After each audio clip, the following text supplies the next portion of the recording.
Hello, future doctors of India. Welcome back to the Mantra family. I am Varun Agrawal and this is your channel Mantra of the Biology. जैसे कि हम मीनो nutrition पढ़ रहे हैं तो मीनो nutrition में हम ना पहला लेक्चर हमारा खत्म हो गया था।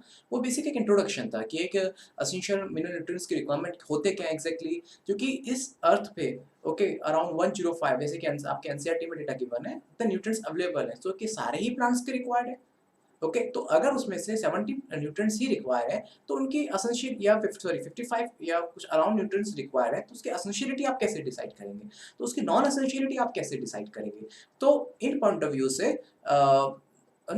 से कुछ स्कीम्स बनाए गए थे कि इन स्कीम के ऊपर अगर इन क्राइटेरिया के ऊपर अगर आपके न्यूट्रिशन या फिर न्यूट्रिएंट्स फिक्स हो रहे हैं then they are essential nutrients, अगर नहीं हो रहे then they are non essential nutrients. So आज हम उन्हीं मैक्रो और माइक्रो न्यूट्रिएंट्स के बारे में हम स्टडी करेंगे। हम डिफरेंट डिफरेंट जो मैक्रो न्यूट्रिएंट्स और माइक्रो न्यूट्रिएंट्स क्या है और उनके फंक्शंस क्या है उसके बारे में स्टडी करेंगे। So basically based on their above criteria, जो हमने भी क्राइटेरिया पहले पढ़ा था, ओके सो कुछ ही एलिमेंट्स ऐसे आइडेंटिफाई किए गए कि जो आपके एसेंशियल क्राइटेरिया के अंदर फिक्स होते हैं और इसके अलावा रिमेनिंग जो एलिमेंट्स हैं, ठीक है, वो नॉन एसेंशियल क्राइटेरिया के अंदर ही फिक्स किए जाते हैं। तो based on their category on the basis of quantitative, मतलब ओनली क्वांटिटी के अकॉर्डिंग, ठीक है, कोई क्वालिटी नहीं है यहाँ पे, सिर्फ क्वांटिटी के अकॉर्डिंग यहाँ पे दो क्राइटेरिया बनाए गए, मैक्रोन्यूट्रिएंट एंड द माइक्रोन्यूट्रिएंट्स। तो मैक्रोन्यूट्रिएंट की जनरली जो कंसंट्रेशन है किसी भी एक प्लांट टिश्यू के अंदर, it generally in the excess of 10 millimole per KG of dry matter, मतलब पर केजी ड्राई मैटर में आपका 10 मिलीमोल इतना मैक्रो न्यूट्रिएंट्स होने चाहिए, जिसमें आपका carbon, hydrogen, oxygen, nitrogen, phosphorus, sulphur ये सब आता है। मैं आपको लिस्ट दिखा दूंगा अभी, ठीक है। इसमें जिसमें अगर आप देखें तो हाइड्रोजन और ऑक्सीजन और कार्बन ये बेसिकली आपको CO2 और H2O से मिलते हैं, लेकिन जो अदर होते हैं वो सॉइल से मिलते हैं आपको, ठीक है।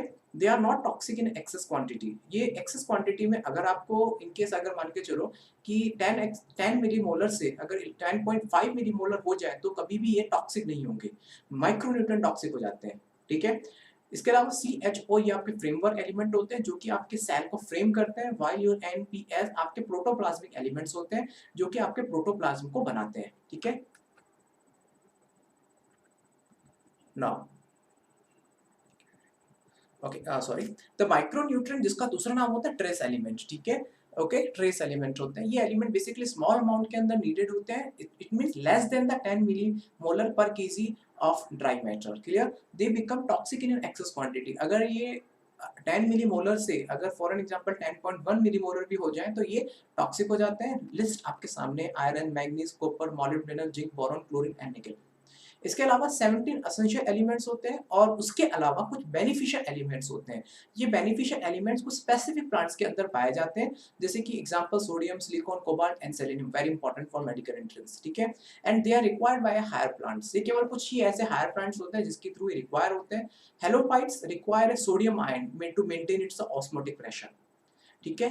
Otherwise exosmosis will occur, क्योंकि आपको हेलोफाइट जो होता है उनके अंदर, उनके प्रोटोप्लाज्म के अंदर आयंस का कंसंट्रेशन हाई होना चाहिए, क्योंकि वो हायर क्वांटिटी इनकी जो एक्लिमेटाइजेशन होता है वो बेसिकली सलाइन एनवायरनमेंट के लिए ज़्यादा एक्लिमेटाइज होता है। सो अगर वो सलाइन एनवायरनमेंट में नहीं रहेंगे तो उनके प्रोटोप्लाज्म का सारा वाटर बाहर निकल जाएगा और उस सेल की डेथ हो जाएगी। So that's why they need to maintain a higher cell concentration inside a plant around the soil concentration, क्योंकि अगर ऐसा नहीं हुआ तो क्या होगा, ऑस्मोसिस के थ्रू आपका वाटर पूरा बाहर आ जाएगा और बाहर आने की वजह से उस प्लांट का जो प्रोटोप्लाज्म है वो पूरा उसका लाइफ उसकी डेथ हो जाएगी, ओके।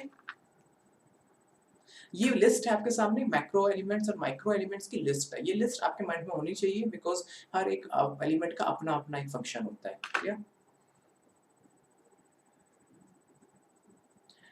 मैक्रोन्यूट्रिएंट्स की बात करें, बेसिकली मैक्रोन्यूट्रिएंट बहुत सारे फंक्शन परफॉर्म करते हैं सेल के अंदर, ठीक है, जैसे कि ऑस्मोटिक कंसंट्रेशन मेंटेन करना हो, सेल की परमेबिलिटी मेंटेन करना हो, आयन आयन कैटायन बैलेंस करना हो सेल के अंदर, एंजाइमेटिक एक्टिविटी बहुत इंपॉर्टेंट इनके थ्रू ही परफॉर्म की जाती है, जैसे मैंने बताया था ना, यादव को फैक्टर की तरह रोल परफॉर्म करते हैं, ओके। इवन ये बहुत सारे मैक्रोमोलेक्यूल्स के ये कोफैक्टर्स होते हैं, जैसे एंजाइम्स के कोफैक्टर्स होते हैं। सो बहुत सारे ये फंक्शंस परफॉर्म करते हैं। लाइक अगर नाइट्रोजन की बात करें तो देखिए ये एसेंशियल एलिमेंट है जो जनरली प्लांट्स नाइट्रोजन को NaO3 माइनस के फॉर्म में ये अडॉप्ट करते हैं, लेकिन कभी-कभी ये NO2 माइनस और अमोनिया आयन के फॉर्म में भी प्लांट उसको अपटेक कर सकते हैं, क्लियर। नाइट्रोजन सभी पार्ट्स के प्लांट के जितने भी पार्ट्स होते हैं सबके लिए रिक्वायरमेंट होती है, स्पेशली मैरीमेस्टिक टिश्यूज के लिए। मैरीमेस्टिक टिश्यूज ऐसे टिश्यू होते हैं जिसमें जो माइटोटिस डिवीजन कंटिन्यूअसली होता है, तो नाइट्रोजन बेसिकली वहाँ पे सबसे ज़्यादा जरूरी होता है, बिकॉज ये मेटाबॉलिक, क्योंकि नाइट्रोजन बेसिकली आपके protein, nucleic acid, vitamins, hormones सबका एक मेजर कॉन्स्टिट्यूट पार्ट है। दैट्स व्हाई मैरीमेस्टिक टिश्यूज के अंदर नाइट्रोजन होना बहुत जरूरी है। इवन क्लोरोफिल जो सिंथेसाइज होता है बेटा, वो नाइट्रोजन के थ्रू होता है। याद हो तो आपको पोरफायरिन रिंग होती है नाइट्रोजन की, तो क्लोरोफिल अगर में अब नाइट्रोजन नहीं है लीफ के अंदर, तो क्लोरोफिल का फॉर्मेशन नहीं होता। तो in the absence of the nitrogen plant basically yellow हो जाते हैं। क्लियर? जिसको हम क्लोरोसिस इश्यूज बोलते हैं। फॉस्फोरस, फॉस्फोरस बेसिकली प्लांट्स के सॉइल में फॉस्फेट आयन के फॉर्म में लिया जाता है, या फिर डाइहाइड्रोजन फॉस्फेट या फिर हाइड्रोजन फॉस्फेट के थ्रू लिया जाता है। ये बेसिकली सेल मेम्ब्रेन और कुछ प्रोटीन का एक कॉन्स्टिट्यूट पार्ट होता है। और न्यूक्लिक एसिड, न्यूक्लियोटाइड, ठीक है, के लिए फॉस्फोरस बहुत जरूरी है। ध्यान रखो एटीपी के लिए कितना जरूरी होता है, न्यूक्लियोटाइड फॉस्फेट। न्यूक्लियोटाइड बनता जब फॉस्फेट आपके न्यूक्लियोसाइड से अटैच होता है। इसके अलावा फॉस्फोरिलेशन की जितने भी रिक्वायरमेंट है, जब आपको प्रोटीन का फॉस्फोरिलेशन करना हो, ग्लूकोज का फॉस्फोरिलेशन करना हो, ठीक है, जब पता प्रोटीन का फॉस्फोरिलेशन नहीं होता, सेल डिवीजन नहीं होता, उस वजह से ग्लूकोज का फॉस्फोरिलेशन नहीं होता, तो ग्लाइकोलाइसिस में आगे नहीं जाता, तो दैट्स व्हाई फॉस्फोरस की रिक्वायरमेंट हाई होती है। पोटेशियम अगर आप देखें तो पोटेशियम प्लांट के प्लस आयन के फॉर्म में लेते हैं। ये मोर अबंडेंट क्वांटिटी में होता है, मैरीमेस्टिक टिश्यूज के अंदर होता है, बर्ड के अंदर होता है, लीफ के अंदर होता है, रूट टिप के अंदर होता है। क्यों होता है ऐसा?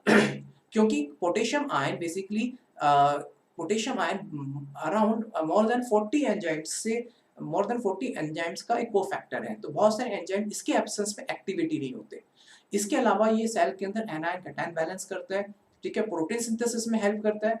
क्लियर हो गया? Opening and closing of stromata में हेल्प करता है। इवन मैरीमेस्टिक टिश्यूज के सॉरी एंजाइम की एक्टिवेशन के लिए जरूरी है, और सेल की टर्जिडिटी को मेंटेन करता है। ये टर्जिडिटी मतलब सेल, ताकि सेल की टर्जिडिटी रहे, सेल पे कोई एक्स्ट्रा प्रेशर ना आए, अगर सेल टर्जिड नहीं रहेगी तो वाटर पूरा बाहर निकल जाएगा। तो सेल की टर्जिडिटी को मेंटेन करता है। एनायन कैटायन बैलेंस का मतलब होता है कि सेल के अंदर कितना Na+, Cl- और K+, ये आयन से बेसिकली उसके, ये बेसिकली वो आयंस है जो सेल के अंदर कैटायन और एनायंस को बैलेंस रखते हैं, क्योंकि जिसकी वजह से सेल के ऊपर चार्ज रहता है। ओके, और सेल की परमेबिलिटी को कंट्रोल करता है। ध्यान रखना, सेल की परमेबिलिटी कहने का मतलब है कि सेल के अंदर कौन सा आयन आएगा, कौन सा आयन जाएगा। तो सोडियम पोटेशियम पंप काम करता है, जो कि सेल की परमेबिलिटी को मेंटेन रखता है, जिसकी वजह से इवन ये मोर देन 40 एंजाइम्स का एक्टिवेटर है। क्लियर? कैल्शियम की बात करें तो कैल्शियम बेसिकली जो प्लांट कैल्शियम को लेते हैं सॉइल से, वो Ca+2 के फॉर्म में लेते हैं। ये बहुत इंपॉर्टेंट पार्ट होता है, बिकॉज कैल्शियम सबसे इंपॉर्टेंट रोल प्ले करता है स्पिंडल फाइबर के फॉर्मेशन पे, और स्पिंडल फाइबर का फॉर्मेशन होता है सेल डिवीजन के समय पे। तो अगर जितने भी मैरीमेस्टिक टिश्यूज हैं या फिर जो भी ग्रोइंग टिश्यूज है, तो वहाँ पे कैल्शियम का अमाउंट बहुत ज्यादा होना चाहिए। इसके अलावा मिडिल लैमेला का एक इंपॉर्टेंट पार्ट होता है, बिकॉज कैल्शियम मैग्नीशियम पैक्टेट बना होता है, ठीक है। It is also needed during mitotic spindle, and ये ओल्डर लीफ के अंदर अक्यूमुलेट हो जाता है, और जिसकी वजह से ये अक्यूमुलेट होता है, न्यू लीव्स की तरफ ये ट्रांसफर नहीं होता है। जैसे कि क्या होता है, जैसे कुछ पुरानी लीव्स होती हैं, कुछ नई लीफ बन रही होती है, तो कुछ आयंस ऐसे होते हैं जो मोबाइल होते हैं, और कुछ आयन ऐसे होते हैं नॉन मोबाइल होते हैं। तो ये नॉन मोबाइल है, ठीक है, ये इस आयन का ट्रांसफर ही नहीं होता, तो जिसकी वजह से नई लीफ के अंदर कैल्शियम की कमी हो जाती है कभी कभी। ओके, अगर सॉइल के अंदर देखिए, या तो क्या हुआ, सॉइल के अंदर कैल्शियम है तो कोई प्रॉब्लम नहीं है, लेकिन अगर सॉइल के अंदर कैल्शियम नहीं है, तो ये कैल्शियम नॉन मोटाइल होने की वजह से, नॉन मोबाइल होने की वजह से ये नई लीफ के अंदर नहीं जा पाता। जैसे कि पोटेशियम चला जाता है, उसकी मोबिलिटी है, तो उस कैल्शियम की कमी को ये पूरा कर देते हैं, लेकिन ये इसकी नॉन मोबिलिटी है, दैट्स व्हाई जा नहीं पाता। इसके अलावा सेल मेम्ब्रेन की बहुत सारी फंक्शनिंग में रोल प्ले करता है, बिकॉज ये क्या करता है, फॉस्फोलिपिड के साथ एसोसिएट होकर सेल मेम्ब्रेन की इंटीग्रिटी को ये मेंटेन रखता है, ठीक है। It is also required for maintaining the concentration of cell sap, osmotic pressure and cell permeability. ये आपको वर्ड बार-बार कंफ्यूज करेंगे, osmotic pressure, cell sap concentration and the cell permeability। ये जब हम पढ़ेंगे ना water relation in a plant, तो ये उस वक्त आपको ये वर्ड सारे क्लियर हो जाएंगे कि osmotic pressure एग्जैक्टली सेल के अंदर कैसे मेंटेन होता है, और रिक्वायरमेंट क्या है osmotic pressure मेंटेन की। अगर आप मेंटेन नहीं करेंगे तो या तो सेल के अंदर वाटर ज्यादा आ जाएगा, या सेल से वाटर बाहर निकल जाएगा। इसके अलावा ये बहुत सारे एंजाइम्स को एक्टिवेट करता है, और सेल की मेटाबॉलिक एक्टिविटी में रेगुलेट करने में इंपॉर्टेंट रोल प्ले करता है। नाउ मैग्नीशियम, मैग्नीशियम देखिए, आपको याद हो तो मैग्नीशियम एक ऐसा इंपॉर्टेंट आयन होता है जो कि बेसिकली बहुत सारे एंजाइम्स को एक्टिवेट करता है। जैसे कि अगर आपने पता हो तो देखिए, वैसे नॉर्मली दिखाया था हेक्सोकाइनेज एंजाइम, हेक्सोकाइनेज एंजाइम जो अपने ग्लाइकोलाइसिस में पढ़ाता है, जो ग्लूकोज से ग्लूकोज 6 फॉस्फेट का फॉर्मेशन इसके थ्रू होता है। रूबिस्को और पेप्को एंजाइम इसी के फॉर्म में एक्टिवेट होता है। पायरुवेट डिहाइड्रेज एंजाइम का ये एक्टिवेटर है, ठीक है। इसके अलावा ये फोटोसिंथेसिस और सभी और इसके अलावा डीएनए और आरएनए के ये सिंथेसिस में मैग्नीशियम आयन का एक इंपॉर्टेंट रोल होता है, ठीक है। Either the synthesis or breakdown of ATP it require a magnesium ion. Clear हो गया। और वी नो कि राइबोसोम का राइबोसोम की दोनों यूनिट होती है बेटा, वो मैग्नीशियम के आयन के प्रेजेंट में आपस में बाइंड अप होती है।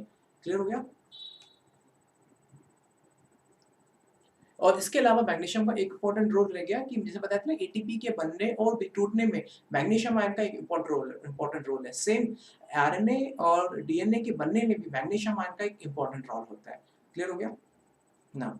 सल्फर बेसिकली प्लांट सल्फेट के फॉर्म में उसको लेते हैं। सल्फर बेसिकली आपको पता है कि अमीनो एसिड का इंपॉर्टेंट पार्ट है, लाइक सिस्टीन एंड मैथ्योनिन का एक इंपॉर्टेंट पार्ट होता है sulphur. It is a main constitute of sulphur को एंजाइम्स लाइक थायमीन है, बायोटीन है, फेराडॉक्सिन है, ठीक है। तो सल्फर उसका एक इंपॉर्टेंट पार्ट होता है, जैसे कि फेराडॉक्सिन FeS, तो सल्फर उसके साथ एसोसिएट होता है। इसके अलावा विटामिन है, बायोटीन है, कोएंजाइम ए, तो उसका सल्फर कोएंजाइम ए का इंपॉर्टेंट पार्ट होता है। कोएंजाइम ए याद कीजिए, जब वो पायरुविक एसिड से पायरुविक एसिड जिसके साथ कोएंजाइम ए बाइंड अप बनता होता है, याद हो तो आपको गेटवे रिएक्शन में, ठीक है। मैथ्योनिन ध्यान रखिएगा, सभी अमीनो एसिड्स की चेन का फर्स्ट अमीनो एसिड होता है और उसका कोड होता है AUG। आयरन बेसिकली क्या होता है, बेसिकली आयरन हमने पढ़ा भी है, लाइक जो प्रीवियस फोटोसिंथेसिस और रेस्पिरेशन के अंदर, कि रेस्पिरेशन में ध्यान दो तो आपको ईटी सिस्टम के अंदर जितने भी आपके साइटोक्रोम्स होती है, साइटोक्रोम जो प्रोटीन है वो मेटलोप्रोटीन्स हैं। तो आयरन वो मेटल है जो प्रोटीन के साथ बाइंड अप होकर साइटोक्रोम बनाता है। सो प्लांट्स बेसिकली Fe+3 के फॉर्म में उसको एब्सॉर्ब करते हैं, लेकिन वर्क करता है वो Fe+2 के फॉर्म में। ये माइंड में रखिएगा किस फॉर्म में वो लेते हैं और किस फॉर्म में वो वर्क करते हैं, ठीक है, क्योंकि एरिटेड सॉइल के अंदर Fe+3 के फॉर्म में ही पाया जाता है। एक चीज और, Fe+3 बेसिकली मैक्रो और माइक्रो न्यूट्रिएंट्स के बीच की कंडीशन है। मतलब ये मैक्रो न्यूट्रिएंट्स से कम और माइक्रो न्यूट्रिएंट्स से ज्यादा में इसकी रिक्वायरमेंट होती है। क्लियर। इसके अलावा जैसे कि आपको पता है कि फेराडॉक्सिन, FeS, साइटोक्रोम, ठीक है, साइटोक्रोम, तो ये साइटोक्रोम बताया मैंने आपको मेटलोप्रोटीन्स है।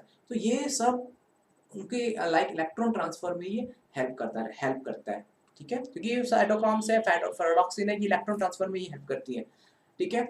ये रिवर्सिबली ऑक्सीडाइज होता है from Fe+ to the Fe+3। इसका रिवर्सिबली ऑक्सीडाइज का मतलब क्या है, आपको याद है तो साइटोक्रोम के अंदर ऑक्सीडेशन रिडक्शन का एक चेन चलता है। जैसे Fe+2 इलेक्ट्रॉन रिलीज करता है तो Fe+3 में बनता है, फिर दोबारा से Fe+3 इलेक्ट्रॉन लेता है तो Fe+2 बनाता है। ये साइकिल में चलता रहता है, that's why it's called reversibly oxidation. Same occur in the plastoquinone और प्लास्टोसाइनिन, वहाँ पे भी उसमें कॉपर आयन होता है। तो कॉपर भी बेसिकली क्या होता है कि क्यूपरस और क्यूप्रिक आयन के बीच में इनका एक रिलेशन चलता रहता है, रिवर्सिबली ऑक्सीडाइज होते रहते हैं। One of the important point, ये कैटालेस एंजाइम के लिए एक्टिवेटर होता है। अगर आपको याद हो तो कैटालेस एंजाइम बेसिकली पेरोक्सोसोम के थ्रू रिलीज किया जाता है, तो यहाँ पे आयरन उसका एक एक्टिवेटर है, ठीक है। ये क्लोरोफिल मॉलिक्यूल को बनाने के लिए बहुत रेस्पॉन्सिबल है। मैग्नीज Mn+2, वो मैग्नीशियम था, तो कंफ्यूज मत कीजिएगा। ये फोटोसिंथेसिस, रेस्पिरेशन, नाइट्रोजन मेटाबॉलिज्म इस एंजाइम में इन्वॉल्व होता है ये, ठीक है। जैसे कि फोटोसिंथेसिस में देखें तो जो वाटर मॉलिक्यूल की जो स्प्लिटिंग होती है, तो स्प्लिटिंग में, ठीक है, स्प्लिटिंग के टाइम पे दो इंपॉर्टेंट आयंस की रिक्वायरमेंट होती है, एक होता है आपका मैग्नीज और दूसरा होता है क्लोराइड आयन, ठीक है। इसके अलावा ये ग्लाइकोप्रोटीन, जब प्रोटीन के साथ आपका कार्बोहाइड्रेट एसोसिएट होता है, उसके साथ सिंथेसिस में इन्वॉल्व होता है। क्लियर। जिंक जिंक बेसिकली क्या होता है, जिंक बेसिकली ये सबसे इंपॉर्टेंट क्या होता है, और उससे इंपॉर्टेंट क्वेश्चन क्या है, अल्कोहल डिहाइड्रोजन एंजाइम जो है उसका ये एक्टिवेटर है। तो जिंक बेसिकली क्या होता है, ये प्लांट रूट के थ्रू प्लांट्स उसको लेते हैं, लेकिन कभी कभी ये लीफ के थ्रू भी एब्सॉर्ब किया जाता है, ठीक है। जैसे कि मैंने बताया अल्कोहल डिहाइड्रोजनेज एंजाइम का ये एक्टिवेटर है। इसके अलावा कार्बोक्सिलेज एंजाइम का भी ये एक्टिवेटर होता है। It also needed in the synthesis of the auxin. Auxin phytohormone है जो कि प्लांट्स की ग्रोथ के लिए जिम्मेदार होता है, उसके टिप की ग्रोथ के लिए रिस्पॉन्सिबल होता है, ठीक है।